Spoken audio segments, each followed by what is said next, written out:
नमस्कार मित्रांनो, भावी शिक्षक आणि शिक्षकांनो, टिप्स फॉर टीईटी मध्ये मी अक्षय तुम्हा सर्वांचं स्वागत करतो। आजच्या या व्हिडिओमध्ये आपण थोड्याशा वेगळ्या विषयावर बोलणार आहोत।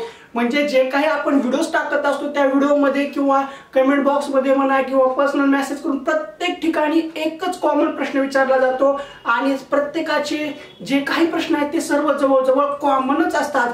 ह्या सर्व प्रश्नांची उत्तर आता आपण या एका व्हिडिओच्या माध्यमातून पाहणार आहोत आणि हे सर्व जे काही प्रश्न निर्माण होत आहेत ते सर्वच्या सर्व प्रश्न हे 2021 ला जी काही नोव्हेंबर म्हणजे 21 नोव्हेंबरला टीईटीची परीक्षा झाली त्या परीक्षे संदर्भातच भरमसाठ प्रश्न आहेत।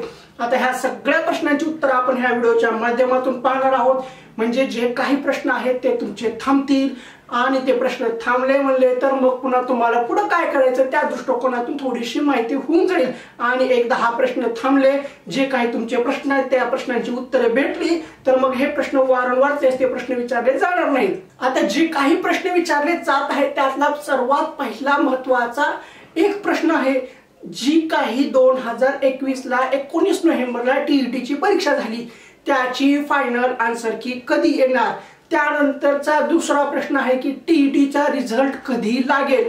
त्यानंतरचा तिसरा प्रश्न आहे की ही टीईटीची परीक्षा कॅन्सल तर होणार नाही ना। त्यानंतरचा चौथा प्रश्न आहे की सगळ्याच टीईटीच्या परीक्षा कॅन्सल होणार आहेत का। त्यानंतरचा आणखीन एक प्रश्न आहे की ह्या परीक्षेमध्ये सुद्धा घोळ झालेला आहे का। त्यानंतरचा प्रश्न आहे की या परीक्षेमधला सुद्धा पेपर फुटला आहे का। मग पेपर फुटला असेल तर मग हे पेपर कॅन्सल होणार का। आम्ही एवढ्या मेहनतीने पास झालो मग आता कसं करायचं। अशी एवढे नाही ते प्रश्न पडलेले आहेत ना, त्या सर्व प्रश्नांची उत्तरं आपण आता या व्हिडिओमधून पाहणार आहोत। म्हणजे तुमच्या मनातील एकदा काय जे प्रश्न आहेत ते सर्वच्या सर्व तिथं स्टॉप होतील आणि नंतर असे प्रश्न निर्माण करू नका। एकदाच मनाला घट्ट टाका, एकदाच मनाला समजून सांगा। आता जे काही उत्तर सांगणार आहे, जे काही त्या प्रश्नांवरील उत्तर देणार आहे ते सर्व उत्तर तुम्ही एकदा मनाला समजून सांगा। मनाला समजून सांगा, मन तुमचंच आहे, दुसऱ्याचं नाहीये। मन दुसऱ्याला देत जाऊ नका, स्वतःचं मन स्वतःजवळ ठेवा। असं कोणीही काही सांगितलं की त्याच्यावर भरकटू नका। आता सर्वात महत्त्वाचा प्रश्न की आन्सर की कधी येणार आहे। आन्सर की ही आपल्याला आणि रिझल्ट सुद्धा आपल्याला 31 डिसेंबर पर्यंत लागणं अपेक्षित होतं। ते सर्व काही झालं नाही। आता जे झालं ते झालं, डिसेंबर गेला, जानेवारी सुद्धा गेला तरी फायनल आन्सर की यायचं आणखीन काही दिसत नाहीये। मी याच्या अगोदरही सांगितलं होतं, 31 डिसेंबरला लाईव्ह स्ट्रीमिंग घेऊन सांगितलं होतं की बाबांनो 15 जानेवारी पर्यंत तुमची आन्सर की आली तर एकदम चांगलं होणार आहे, रिझल्ट सुद्धा लवकर लागेल। पण एकदा का 15 जानेवारीच्या पुढे तारीख गेली, आन्सर की नाही आली तर फक्त एकच काम करणं, वाट पाहणं। एकदम प्रामाणिकपणे सांगायचं झालं तर कुणाला सुद्धा माहिती नाहीये की आन्सर की कधी येणार आहे। मला सुद्धा माहिती नाही, त्या परीक्षा परिषदेला सुद्धा माहिती नाही। ते परीक्षा परिषद त्या जे काही घोळ झाले त्याच्यामधून स्वतः कसं बाहेर येतील, स्वतःवर कसं काय येणार नाही याच्यामध्ये गुंतलेले आहेत। आणि जे काही ज्यांना काही ते काम दिलं होतं, प्रश्न तपासणे, कुठले चुकीचे आहेत कुठले बरोबर आहेत, त्यांच्यावर सुद्धा खूप प्रेशर आहे। आता काय करायचं, काम करायचं का नाही, काय होईल ते जे होईल ते होईल। पण खरं सांगायचं झालं तर आपल्याला दुसऱ्या आन्सर कीची वाट बघावी लागणार आहे। ते काम कधी पूर्ण होईल, ते काम कधी पूर्ण करतील। पूर्ण होण्याच्या आधी जर चांगलं झालं तर ठीक, मग पूर्ण झालं तोपर्यंत नवीन आणखीन काय कांड झाले म्हणजे नवीन आणखीन काय घोटाळा उघडकीला आला तर ते लांबणीवर जाणार। ही गोष्ट लक्षात ठेवा, मनामध्ये ठेवा, घट्ट करून ठेवा। आणि राहिला दुसरा प्रश्न रिझल्टचा, जोपर्यंत आन्सर की येत नाही तोपर्यंत रिझल्ट लागत नाही। आणि त्याच्यापेक्षा महत्त्वाचा प्रश्न टेटची नोटिफिकेशन। हे बघा, तुमची आन्सर की येणं, त्यानंतर टीईटीचा रिझल्ट लागणं, त्यानंतर टेटची नोटिफिकेशन येणं, अशा क्रिया आहेत। ह्या सर्व क्रिया एका माळेमधल्या आहेत। जसं सूर्यग्रहण चंद्रग्रहण होतं ना, सगळं एका रेषेमध्ये येतं, ते तसं व्हायला पाहिजे पण ते तसं होत नाहीये, त्यासाठी वेळ लागणार आहे। तुमची आन्सर की यायला वेळ लागणार म्हणजे लागणारच। आणखीन किती दिवस लागतील हे कुणालाच माहिती नाहीये।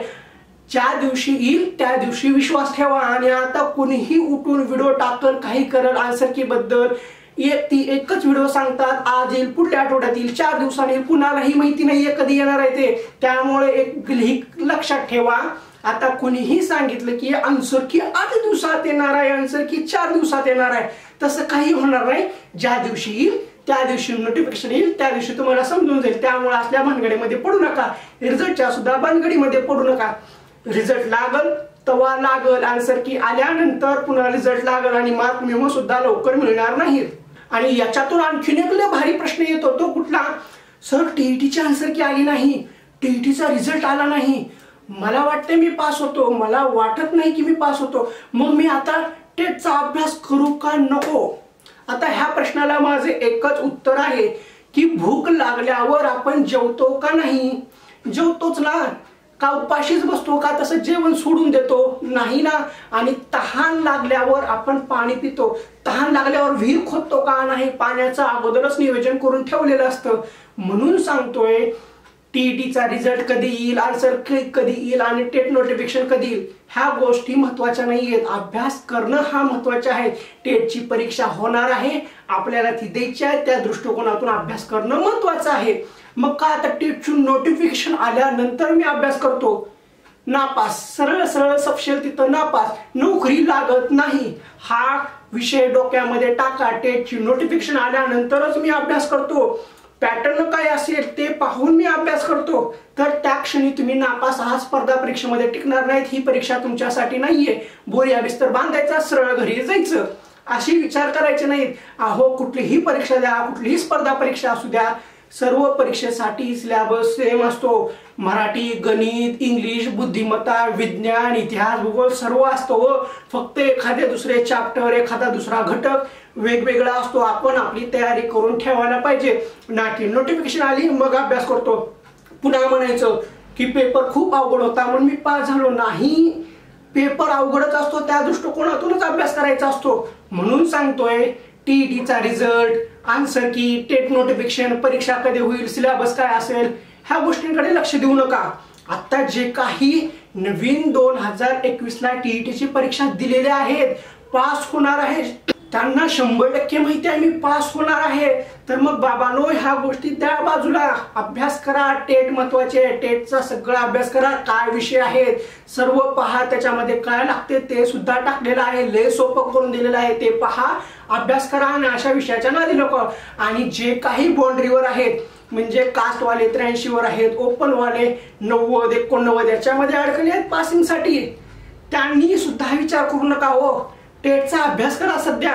आणि जरी तुमचं पास झालं तर टेटचा अभ्यास कामाला येणार. नापास झालं मग आता तुम्ही नापास झालं म्हणून तसंच बसणार का? मी नापास होतोय म्हणून तसंच बसणार का? नाही ना. अभ्यास करा, टेटचा आत्तापासूनच अभ्यास करा. पास हो नापास हो त्याचा काही विषय नाहीये. बाउंड्रीवर जरी असलं तरी योगायोगानं मार्क वाढले, पास झालो तर चांगलंच आहे ना. म्हणून सांगतोय, ह्या सर्व गोष्टी द्या सोडून. रिझल्ट कधी का लागू, आणि आता परत विचारू नका की रिझल्ट कधी लागणार आहे. बाबांनो, कुणालाच माहिती नाही, परीक्षा परिषदेला सुद्धा माहिती नाही, कोणत्या मास्तराला सुद्धा माहिती नाही. अहो, भले भले आहे ती ते म्हणतात, आमचं रोज त्यांच्यासोबत कॉन्टॅक्ट असतो. अहो, त्यांना सुद्धा माहिती नाही रिझल्ट कधी लागणार आहे आणि उद्या काय होणार आहे ते कुणाला सुद्धा माहिती नाहीये. रोज काहीतरी वेगवेगळ्या घडामोडी होत आहेत, त्यामुळं रिझल्ट लांबणीवर जात आहे, आन्सर की लांबणीवर जात आहे. तुर्तास रिझल्ट आणि आन्सर की लवकर येणार नाही, ही गोष्ट लक्षात ठेवा. जेवढा उशीर होईल तेवढा आपल्याला अभ्यास करायला फायदा आहे.